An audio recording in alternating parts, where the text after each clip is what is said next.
नमस्ते, नमस्कार, जय हिंद, जय बिहार। कैसे हैं आप सब? उम्मीद है आप सभी लोग अच्छे हैं और आप सबों की प्रिपरेशन बहुत अच्छे तरीके से हो रही है। दोस्तों, आज के इस क्लास में 11 अक्टूबर 2025 से संबंधित करंट अफेयर्स के महत्वपूर्ण प्रश्नों का संग्रह आप देखने वाले हैं। और बिहार के सारे एग्जाम को लेकर जो बिहार राष्ट्रीय और अंतर्राष्ट्रीय खबरों सहित जो करंट अफेयर्स का हम आपको संकलन देते हैं, आपको बता दें हमेशा की तरह तमाम जानकारी आज भी हम यहाँ पर पूरा का पूरा विस्तृत रूप में देखेंगे। बिहार में जितने भी एग्जाम अभी हाल ही के दिनों में आयोजित होने वाली है, इस एग्जाम की दृष्टिकोण से आप रेगुलर वे में यहाँ पर क्लासेस को फॉलो कर सकते हैं और चीज़ें इतनी अच्छी तरीके से आपको मिल रही है कि दूसरे सोर्स पर आपको भटकने की बिल्कुल जरूरत नहीं है। पिछले क्लास में एक प्रश्न मैंने आपसे पूछा था कि भारत की पहली वाणिज्यिक कोयला खदान जो है हाल ही में ये किस राज्य में शुरू की गई है? अरुणाचल प्रदेश में ये शुरू की गई है। अच्छा, कोयला मंत्रालय की एक रिपोर्ट है, कुछ समय पहले आई थी, ज़्यादा पुराना नहीं हुआ है। हमने ये जानकारी आपको दिया था कि जो रिपोर्ट है उस आधार पर चाइना के बाद अपना भारत जो है ये दुनिया का दूसरा सबसे बड़ा कोयला उपभोक्ता है। ये कोयला मंत्रालय की रिपोर्ट है, मुश्किल से 2 महीना भी नहीं हुआ है, ये चीज़ें हमने आपको पढ़ाया है और पिछले क्लास में भी डिस्कस हम किए थे। तो यहाँ पर राइट आंसर है विकल्प नंबर डी। चलिए चलते पहले प्रश्न पे, लेकिन उससे पहले एक बार पुनः हम आपको ये बतला दें कि टेलीग्राम चैनल अगर आपने अभी तक ज्वाइन नहीं किया है तो बीपीएससी मेकर का जो ऑफिशियल चैनल है टेलीग्राम का आप लोग ज्वाइन कर लीजिए। प्रतिदिन ये बोर्ड पीडीएफ जो हूबहू यहाँ पर आपके समक्ष होता है, आप इसे वहाँ पर पीडीएफ फॉर्मेट में प्राप्त कर पाएंगे एकदम निःशुल्क। चलिए सेशन की शुरुआत करते हैं पहले प्रश्न से। 18वीं विधानसभा चुनाव 2025 में आयोजित होना है। जो 18वीं विधानसभा चुनाव है ये नवंबर में आयोजित होगा इसी साल, इसलिए हमने क्या लिखा है कि 18वीं विधानसभा चुनाव 2025 में आयोजित होना है। कुल 243 सीटों में बहुमत हासिल करने के लिए, यानी कि 243 सीटें हैं बिहार विधानसभा की, तो इसमें से मतलब किसी भी पार्टी या फिर गठबंधन को कितनी सीटें जीतनी होगी जिससे उन्हें बहुमत हासिल हो, जिससे उनकी सरकार बने।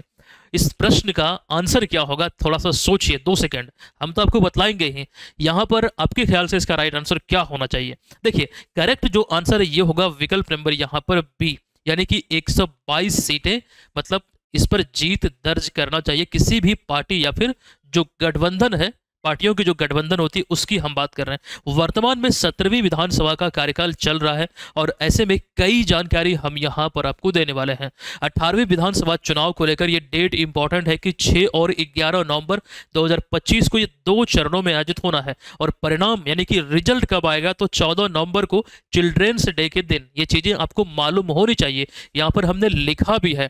और विशेष बातों में जो 2 चरण की हम बात कर रहे हैं, पहला चरण जो है 121 विधानसभा क्षेत्रों में मतदान होंगे। दूसरे की बात करें तो इसमें 122, कुल मिला के 243 सीटों का जो परिणाम है ये चुनाव के पश्चात 14 नवंबर को आएगा। और बहुमत के लिए किसी भी पार्टी को बिहार में विधानसभा चुनाव में 122 सीट पर जीत होना आवश्यक है, 122 या फिर उससे अधिक। अच्छा, कुल मतदाता अगर हम बात करें यहाँ पर रिपोर्ट के आधार पर, बिहार में मतदाताओं की संख्या इस समय जो नया डाटा है उसके आधार पर आपको ध्यान रखना है 7.43 करोड़ है, लगभग 3.92 करोड़ है पुरुष वोटर और 3.5 करोड़ महिला वोटर्स हैं। तो ये चीज़ों को ध्यान आपको रखना है। लेकिन एक आंकड़ा आपको चौंका सकता है, इस चीज़ को मैं जो आपको बोलने जा रहा हूँ ये आंकड़ा आपको चौंका सकता है। वोटर्स की संख्या बहुत है कई सारे राज्यों के दृष्टिकोण से हम देखें तो, लेकिन प्रतिशतता जो वोटों की है, आप पिछले मतलब जितने भी चुनाव हुए हैं, विधानसभा चुनाव या फिर लोकसभा चुनाव, सबको देख लीजिए। विधानसभा का ये 18वां चुनाव है और इससे पहले 2024 में 18वीं लोकसभा चुनाव भी आयोजित हुआ था, ये बातें आपको मालूम होगा। तो बिहार में वोट जो डालते हैं उसकी जो प्रतिशतता है वो बहुत कम है। आपको जानकर ये आश्चर्य होगा कि केवल 3 ही चुनाव ऐसा है बिहार में विधानसभा की जिसमें वोटिंग परसेंटेज जो है, मतलब यहाँ पर पुरुष और महिला दोनों वर्गों को मिलाकर 60% को पार किया, केवल 3 बार। आप ये ध्यान रखिए, 17 बार चुनाव हुआ है जिसमें कि 3 बार ही 60% को पार किया है। कुछ बार तो ऐसा है कि 40% महज वोटिंग हुई है। तो ऐसे में जागरूक होना अति आवश्यक है। वोट की जो अहमियत है ये सबको पता होनी चाहिए, क्योंकि एक एक वोट से ही सरकार बनती है। और आप लोग भी ये जरूर कीजिएगा कि कम से कम आप लोग अगर वोट दे रहे हैं तो मतलब जरूर दीजिएगा, यानी कि वोटर आईडी आपका बना हुआ तो जरूर दीजिएगा। और बेसिकली कहने का सेंस यहाँ पर यह भी है कि लोगों को जागरूक भी कीजिएगा। कम से कम 10 लोग लोग को तो जरूर कीजिएगा। चलिए, यहाँ पर अगला पॉइंट है कि बिहार में पहली विधानसभा चुनाव 1952 में हुआ था, और ये स्वतंत्रता के बाद आपको ध्यान रखना है, ये पहला विधानसभा चुनाव भी था यह स्वतंत्र भारत का। परिणाम स्वरूप भारतीय राष्ट्रीय कांग्रेस यानी कि इंडियन नेशनल कांग्रेस को बहुमत मिली थी, और आपको ध्यान रखना है कि उस समय मुख्यमंत्री श्री कृष्ण सिंह बने थे। तो इतनी जानकारी बिहार विधानसभा चुनाव को लेकर मेरे ख्याल से फिलहाल तक तो आपको ध्यान रखना है। इसमें हम बहुत सारी अपडेट आपको देंगे, कुछ भी आपका नहीं छूटेगा। प्रश्न था बहुमत के लिए तो 122 सीटें। दूसरा प्रश्न है कि हाल ही में खबरों में रहे पूर्व आईपीएस अधिकारी, ये नाम आपने सुना होगा, शिवदीप लांडे ने किस नाम से एक राजनीतिक दल का गठन किया जो 8 अप्रैल 2025 को हुआ था। अभी ये खबरों में है। अच्छा, खबरों में क्यों है वो चीजें हम आपको बतलाएंगे। फिलहाल जो राइट आंसर है ये हो जाएगा हिंद सेना पार्टी, यानी कि विकल्प नंबर ए इसका करेक्ट आंसर होगा। देखिए, पहले घोषणा हुआ था 8 अप्रैल 2025 को, जब प्रेस कॉन्फ्रेंस के माध्यम से चीजें बतला रहे थे। उस समय कहा गया कि 243 सीटों पर यह पार्टी चुनाव लड़ेगी, लेकिन इसमें बहुत चीजें देखने को मिला है। फिलहाल यहाँ पर वो डिस्कस हम नहीं करेंगे। जो मुख्य रूप से एग्जाम में पूछे जाने योग्य है, ये जरूर नहीं कि पूछा जाए, लेकिन एक इन्फॉर्मेशन के तौर पर हमें तो सभी चीजें पढ़ना है। ये दृष्टिकोण को ध्यान रखते हुए पार्टी का नाम है हिंद सेना पार्टी, और राजनीतिक चिन्ह जो दर्शाया गया है, जो बताया गया था, जो यहाँ पर आप देख भी रहे हैं, ये त्रिपुंड है। माथे में जो तिलक लगाया जाता है, जिसे कि शिव तिलक भी कहा जाता है, भगवान शिव का प्रतीक है। माथे पर 3 सीधी लाइन जो होता है, जो रेखा होता है, इसे शिव तिलक कहा जाता है। तो ये चीजें कम से कम जरूर ध्यान रखिएगा। अब एक बात और, 2006 बैच के आईएएस अधिकारी हैं। अकोला महाराष्ट्र में एक जगह है जो इनकी जन्मभूमि है शिवदीप लांडे की, वो अकोला महाराष्ट्र में है। एक बात और आपको ध्यान रखना है कि 19 सितंबर 2024 को वे इस्तीफा दिए थे, और उस समय पूर्णिया के आईजी थे, यानी कि इंस्पेक्टर जनरल ऑफ पुलिस थे। तो इस बात को ध्यान रखिएगा। और चूंकि बिहार विधानसभा चुनाव को लेकर भी इन्होंने राजनीतिक सफर की शुरुआत की है, जो कार्य क्षेत्र इनका, जो कार्यभूमि बिहार रहा है, यहाँ पर बेसिकली उसी दृष्टिकोण से ये प्रश्न आपके बीच हमने रखा है। बिहार विधानसभा की 243 सीटें हैं। ये कॉमन सी जानकारी है, ये एक बच्चे को याद होगा, जो मैट्रिक में भी पढ़ रहा है तो उनको भी मालूम होगा। लेकिन इसमें थोड़ा सा 2 पॉइंट और ऐड कीजिएगा। अनुसूचित जाति के लिए 38, और जबकि अनुसूचित जनजाति के लिए 2 सीटें जो हैं वो आरक्षित है 243 सीटों में से। इतनी बातें यहां पर आपको ध्यान रखना चाहिए। चलिए, अब यहां पर हम चलते हैं अगले प्रश्न पे। अच्छा, उससे पहले ध्यान रखिएगा, बिहार स्पेशल का ये करंट अफेयर्स का संग्रह है, और यहीं से प्रश्न आपके एग्जाम में पूछे जाते हैं। 70वीं बीपीएससी में पूछा गया था, 71वीं में पूछा गया, और आपको ध्यान रखना ये जो संग्रह है 2022 से ही चली आ रही है।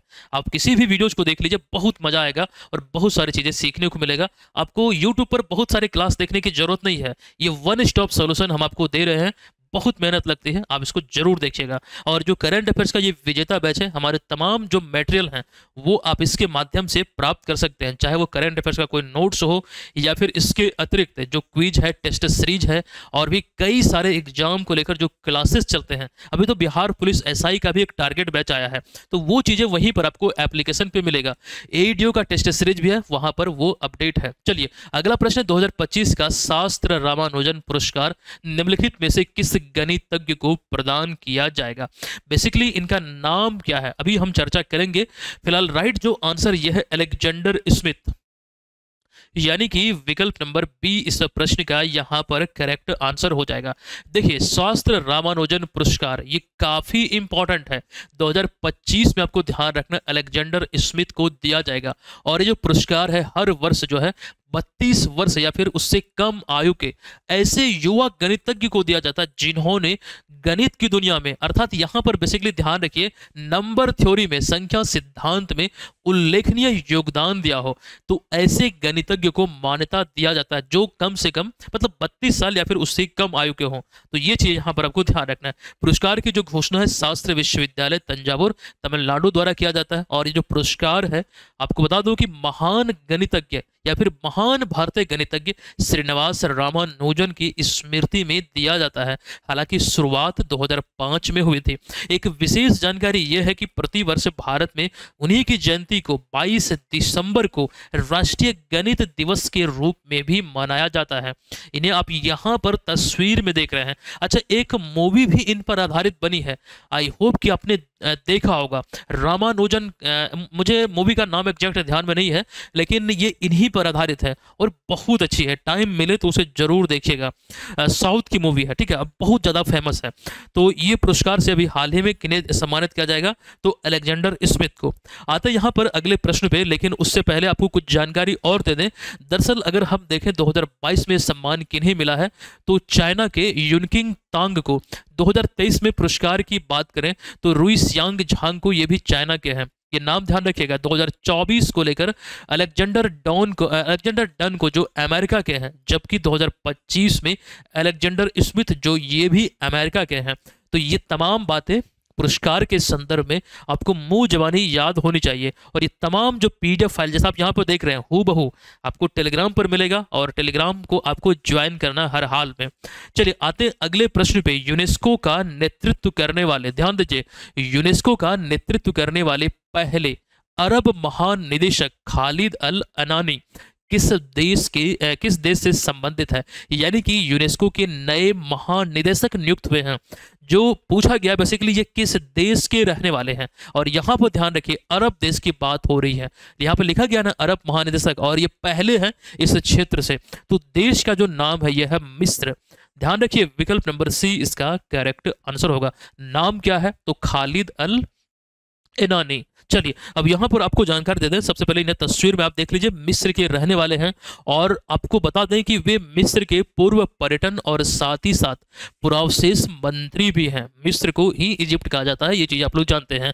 तो अगले निदेशक के रूप में, डायरेक्टर जनरल के रूप में या फिर महानिदेशक के रूप में इनकी नियुक्ति हुई है, इस बात को ध्यान रखिएगा। और ये इतिहास में पहले, यानी कि यूनेस्को के इतिहास में पहले अरब से मतलब आने वाले ये महानिदेशक हैं। ये एक इंपॉर्टेंट प्रश्न साबित हो सकता है। अच्छा, वे किनका स्थान लेंगे? तो आंद्रे अजूले, ये बेसिकली इस स्थान पर कार्यरत हैं और इनका ये स्थान लेंगे। इंपॉर्टेंट है, ध्यान रखिएगा। 2025 में इनका कार्यकाल समाप्त हो रहा, उनके बाद इस पद पर इनकी नियुक्ति होगी। अब यहाँ पर जो बात निकल कर आई है, जो यूनेस्को की जो बैठक है पेरिस मुख्यालय में जो आयोजित हुई थी, कार्यकारी बोर्ड की बैठक, यहीं पर इनकी नियुक्ति को लेकर बातें हुई थी। मतलब यहीं से ये अपडेटेड डाटा निकल कर सामने आया है। तो फिलहाल यहाँ पर ये चीज़ें आपको ध्यान रखना है। अगला प्रश्न है कि भारत का एकमात्र मिट्टी का ज्वालामुखी यानी कि मड वोल्केनो, ये ध्यान रखिएगा, कहां पर स्थित है, जिसमें कि 20 साल के बाद हाल ही में विस्फोट हुआ है। और ये बहुत ज्यादा खबरों का विषय है। मड वोल्केनो की अगर हम बात करें, मिट्टी का ज्वालामुखी की बात करें, तो ये आपको ध्यान रखना है अंडमान और निकोबार द्वीप समूह में। विकल्प नंबर यहां पर बी इस प्रश्न का करेक्ट आंसर हो जाएगा। अब ध्यान दीजिएगा, भारत का ये एकमात्र मड वोल्केनो है। इसी प्रकार से भारत में एक सक्रिय ज्वालामुखी यानी कि एक्टिव वोल्केनो भी है। वो भी चीजें अभी हम आपको बतलाएंगे, लेकिन फिलहाल यहाँ पर हम बात कर रहे हैं जो भारत का एकमात्र मिट्टी का ज्वालामुखी यानी कि मड वोल्केनो है, ये केवल अंडमान और निकोबार द्वीप समूह में पाया जाता है। यहीं पर है बेसिकली। 20 साल बाद अभी हाल ही में विस्फोट हुआ है। वैज्ञानिक दृष्टिकोण से ये काफी अहम माना जाता है, चर्चे का विषय है। तो बेसिकली ये जगह पूछा जा सकता है कहां पर है। और विशेष बातों में आपको बता दूं कि ऐसे ज्वालामुखी में मुख्य रूप से मिट्टी और गैस का मिश्रण बाहर निकलता है, वो उभरता है। जैसे कि जो ज्वालामुखी होता है, जो लावा निकलता है, इस प्रकार से आप देख रहे हैं, तो इसमें वैसा नहीं होता है। लेकिन यहाँ पर एक बात ध्यान रखिएगा, बैरन द्वीप का अगर आपने नाम सुना है, तो भारत का एकमात्र सक्रिय ज्वालामुखी यहीं पर है, अंडमान सागर में। ये आपको ध्यान रखना, बैरन आइलैंड, यानी कि यहाँ पर आपको ध्यान रखना भारत का एकमात्र सक्रिय ज्वालामुखी है जो कि अंडमान सागर में स्थित है, एकमात्र एक्टिव वोल्केनो। ठीक है, ये चीज ध्यान रखिए। एक्टिव वोल्केनो का मतलब ये होता है कि उसमें लगातार मतलब जो खास करके विस्फोट है वो होती रहती है निरंतर समय अंतराल पे, और लंबे समय तक कोई ज्वालामुखी अगर शांत है, लंबे समय अंतराल बाद उसमें विस्फोट होता सालों साल के बाद, तो वैसे ज्वालामुखी को सुषुप्त ज्वालामुखी कहा जाता है। अच्छा, ज्वालामुखी के मुंह को, जो संरचना आप यहाँ पर देख रहे हैं, ये जो मुंह है जहां से बेसिकली ये निकल रहा है, तो इसे कहा जाता है क्रेटर। ये चीज ध्यान रखिए, क्या कहा जाता है? तो क्रेटर कहा जाता है। ये चीज ध्यान रखिएगा, क्या कहा जाता है? तो क्रेटर कहा जाता है। अच्छा, ज्वालामुखी से संबंधित कई सारी जो पॉइंट है, जो इंपॉर्टेंट जानकारी जहां से प्रश्न बन सकता है, एक नज़र हम इस पर चीज़ों को मतलब देखते हैं। देखिए, पहला पॉइंट जो इंपॉर्टेंट है कि ज्वालामुखी को प्रकृति का सुरक्षा वॉल्व कहा जाता है। इंपॉर्टेंट है, सुरक्षा वॉल्व कहा जाता है, और पृथ्वी की गर्मी को ये बाहर निकालता है, ये इसलिए कहा जाता है।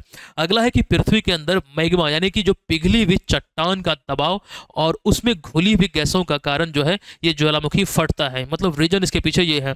अगला है कि भारत में 6 ज्वालामुखी है, जिनमें कि बैरन आइलैंड जो है ये ज्वालामुखी दक्षिण एशिया का एकमात्र एक्टिव वोल्केनो है। ज्वालामुखी के मुंह को क्रेटर कहा जाता है। कभी कभी विस्फोट के बाद बड़ा कुंड बन जाता है ज्वालामुखी, वैसे में इसे ज्वालामुखी कुंड कहा जाता है। और फिर यहाँ पर अगला छठा आपको ध्यान रखना है कि प्रशांत महासागर के चारों ओर ज्वालामुखी क्षेत्र को अग्नि वलय यानी कि रिंग ऑफ फायर कहा जाता है। मुझे लगता है कि इतनी जो जानकारी यहाँ पर हमने आपको दिया है ये कई सारे एग्जाम में पूछे गए होंगे। मुझे याद है ये वाले पॉइंट को लेकर, हालांकि कई सारे हो सकते हैं, लेकिन ये वाला ऑलरेडी पूछा जा चुका है, क्रेटर वाला। तो ये चीज़ों को ध्यान यहाँ पर आप लोग रखिएगा। अब यहाँ पर हम आते हैं अगले प्रश्न पे। देखिए, भारत की जूडो खिलाड़ी, नाम इनका क्या है? लिनथोई चानाबम, जो कि कहाँ की है? तो मणिपुर की है। इतिहास रचते हुए 19 साल की उम्र में देश को पहली बार जूडो जूनियर वर्ल्ड चैंपियनशिप 2025 में मेडल दिलाया, जो कि ब्रॉन्ज मेडल है।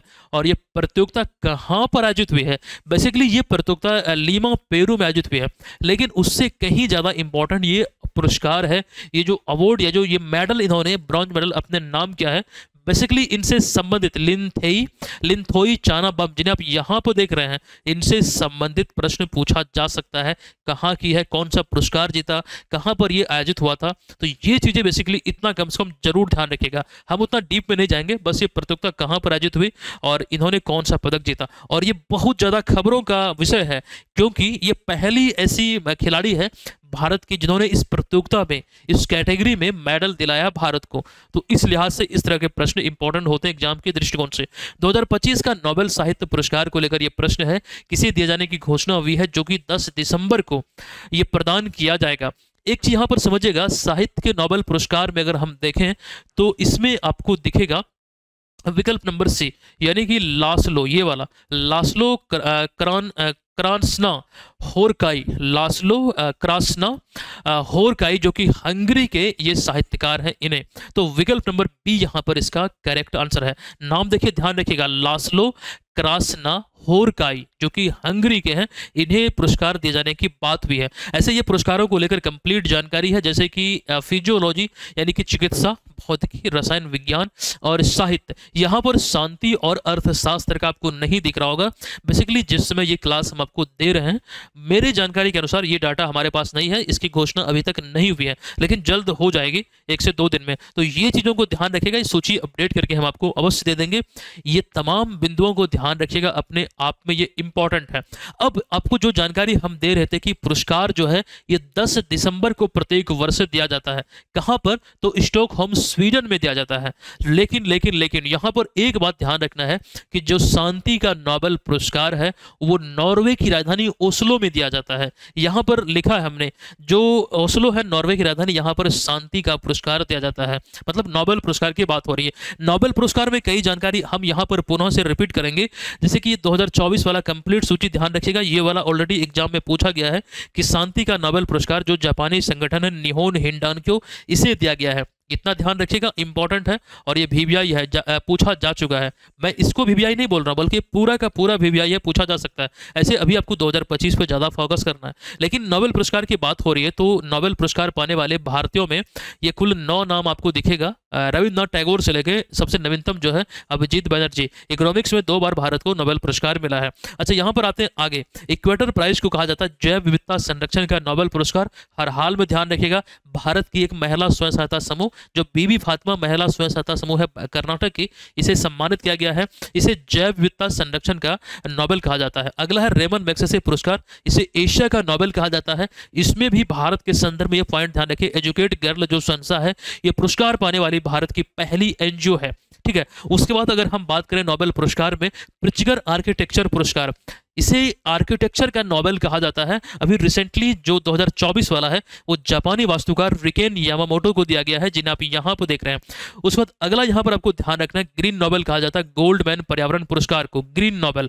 इसमें आपको जो विभिन्न क्षेत्रों को लेकर दर्शाया गया है ये जरूर ध्यान रखिए, कम से कम एशिया वाला तो जरूर ध्यान रखिएगा, क्योंकि हम लोग एशिया में आते हैं और मंगोलिया के बटमुंख लवंश दास को सम्मानित किया गया है। लेकिन 2024 वाला ये इंपॉर्टेंट है क्योंकि एशिया में भारत के छत्तीसगढ़ के आलोक शुक्ला का नाम शामिल है, जिन्हें सम्मानित किया गया, तस्वीर में आप देख रहे हैं। और ये तमाम चीजें इतनी इंपॉर्टेंट है कि आपके एग्जाम में यहाँ से प्रश्न निश्चित तौर पर बनेगा, क्योंकि नोबेल पुरस्कार एक इंपॉर्टेंट टॉपिक है। नोबेल पुरस्कार को लेकर सभी लोग पढ़ेंगे, लगभग जितने भी लोग एग्जाम देने जा रहे हैं सभी पढ़ेंगे, लेकिन यहाँ पर एग्जामिनर एकदम गेम खेलेगा, क्योंकि कई सारे प्रश्न में हमें इस प्रकार का देखने को मिला है। G20 वाला जो प्रश्न है आप देखिएगा, जो एग्जाम आयोजित हुआ था बीपीएससी वाला, G20 की अध्यक्षता जो भारत में हुई थी, वहां पर क्या पूछा गया था, जीडीपी को शायद रिलेट करके कुछ प्रश्न बना था। तो इस तरह से डीप में जाके जो पुरस्कारों को लेकर हमने बतलाया है, बेसिकली इसको जरूर ध्यान रखिएगा। हालांकि इसको लेकर एक टेस्ट भी आपको एप्लीकेशन पे डाला गया है, वो क्विज वाले सेक्शन में भी, जो डेली क्विज होता है, करंट अफेयर्स का शाम में होता है, डेली होता है आपको 10 बजे, तो उसमें भी आपको मिल जाएगा। चलिए, अब ये तमाम चीजें आप इस कोर्स के माध्यम से एक्सेस कर पाएंगे।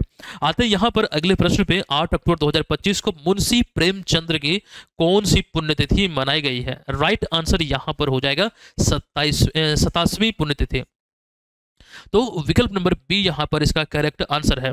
देखिए, 31 जुलाई 1880 को लम्ही एक जगह है वाराणसी में, यहीं पर इनका जन्म हुआ था, और 8 अक्टूबर 1936 को वाराणसी में इनका यहाँ पर निधन हो गया। मतलब बात हम कर रहे हैं प्रेमचंद्र जी की। तो वे हिंदी साहित्य के एक महान लेखक थे। एक बात ध्यान रखिएगा, हिंदी के साथ साथ आप उर्दू भी लिख सकते हैं, क्योंकि बाद में इन्होंने उर्दू में भी लिखना शुरू किया था। यहाँ से एक प्रश्न थोड़ा मतलब यहाँ पर आपको ध्यान रखना है कि बाद में उन्होंने उर्दू में नवाब राय नाम से लिखना शुरू किया था, मतलब नाम बदलकर इस नाम से लिखना शुरू किया था।